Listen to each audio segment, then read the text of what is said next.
മാസപ്പടി കേസിൽ വീണ വിജയന് പിന്നാലെ ഭർത്താവ് മുഹമ്മദ് റിയാസിനെയും ചോദ്യം ചെയ്യാൻ ഒരുങ്ങി ഇഡി. റിയാസിന്റെ സുഹൃത്തുക്കളെയും സമൻസ് നൽകി വിളിച്ചു വരുത്തും. കഴിഞ്ഞ ദിവസം നടത്തിയ റെയ്ഡുകളുടെ തുടർച്ചയായാണ് ചോദ്യം ചെയ്യൽ. വീണയ്ക്ക് മുഹമ്മദ് റിയാസിനും സുഹൃത്തുക്കളുടെ സ്ഥാപനങ്ങളിൽ നിക്ഷേപങ്ങൾ ഉണ്ടോ എന്നും പരിശോധിക്കപ്പെടും. ജിജീഷ് കരുണാകരനാണ് കൊച്ചിയിൽ നിന്ന് വിവരങ്ങൾ നൽകുവാനായി ചേരുന്നത്. Jijeesh, good morning. എന്തായാലും ഇന്നത്തെ രാഷ്ട്രീയ കേരളം ഏറെ ചൂടോടെ നോക്കിക്കാണുന്ന വാർത്തയാണ്. ഷിഫ്റ്റ് ചെയ്തിരിക്കുന്നു. മുൻ മുഖ്യമന്ത്രിയിൽ നിന്ന് ഇപ്പോൾ മരുമകനിലേക്ക് കൂടി പോയിരിക്കുന്നു. കഴിഞ്ഞ ദിവസം നമുക്കറിയാം 8 ഇടങ്ങളിലൊക്കെ ശക്തമായ പരിശോധനയ്ക്കൊടുവിൽ കഴിഞ്ഞ ദിവസം വാർത്താക്കുറിപ്പിൽ ഔദ്യോഗികമായി തന്നെ ഇഡി കൃത്യമായി പറഞ്ഞിരിക്കുന്നു. ആ 20 കോടിയുടെ കണക്കുകൾ എങ്ങനെയൊക്കെ പോയി എന്നുള്ള ഉത്തരം ഇഡി കണ്ടെത്തിയിരിക്കുന്നു. ഇനി നിർണായകമായ നടപടിയാണ് അടുത്ത് വരാനിരിക്കുന്നത്. വിവരങ്ങൾ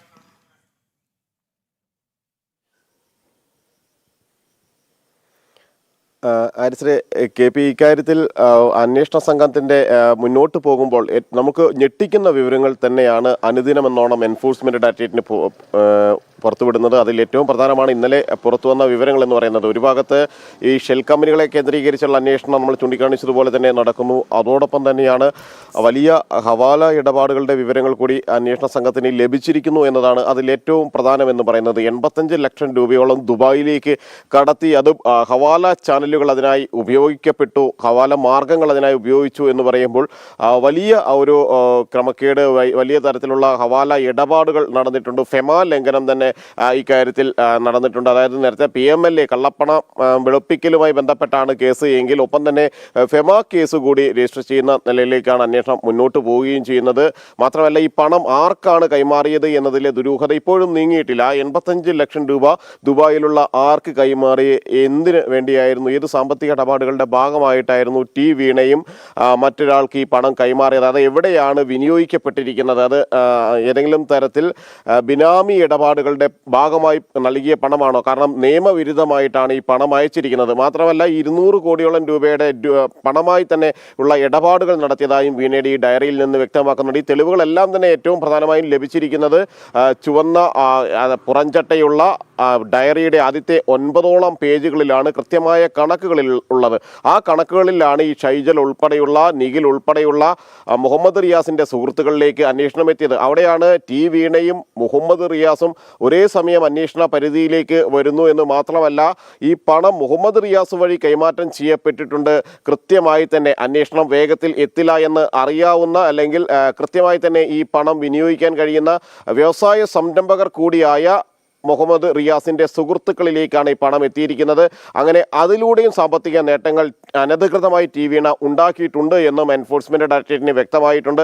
85 ലക്ഷം രൂപ ഹവാലയായി കടത്തിയതിലും ഒപ്പം തന്നെ 20 കോടി രൂപയുടെ അനധികൃത ഇടപാടുകൾ, പണമിടപാടുകൾ നടത്തിയതിലും തന്നെയാണ് ഇപ്പോൾ ടി വീണ അന്വേഷണം നേരിടേണ്ടി വരിക. നമുക്കറിയാവുന്നതുപോലെ നേരത്തെ ഈ കള്ളപ്പണ നിരോധന നിയമപ്രകാരമായിരുന്നു, PMLA പ്രകാരമാണ് അന്വേഷണ സംഘം കേസെടുത്തത്. 2,78 ലക്ഷം രൂപ ടി വീണയ്ക്ക് നൽകിയത് എങ്ങനെയാണ് വിനിയോഗിക്കപ്പെട്ടത്, ആ അനധികൃതമായി CMRൽ നൽകിയ പണം, കള്ളപ്പണം, അത് വീണയിലൂടെ വെളുപ്പിച്ചെടുക്കുകയായിരുന്നു എന്നതെല്ലാം സംബന്ധിച്ചുള്ള അന്വേഷണം നടക്കുമ്പോൾ തന്നെയാണ് വീണ വലിയ തോതിലുള്ള പണമിടപാടുകൾ നടത്തിയിരുന്നു, കോടികളുടെ. കാരണം 1.5 ലക്ഷത്തോളം രൂപ മാത്രമാണ് അക്കൗണ്ടിൽ പുറമേക്ക് കാണിച്ചിരുന്നത്. സാധാരണ നിലയിൽ അന്വേഷണം റെയ്ഡ് പരിശോധന നടത്തിയ ഘട്ടത്തിൽ ആ 1.5 ലക്ഷം രൂപയുടെ കണക്കുകളായിരുന്നു ആദ്യം അന്വേഷണ സംഘത്തിന് മനസ്സിലായിരുന്നത്.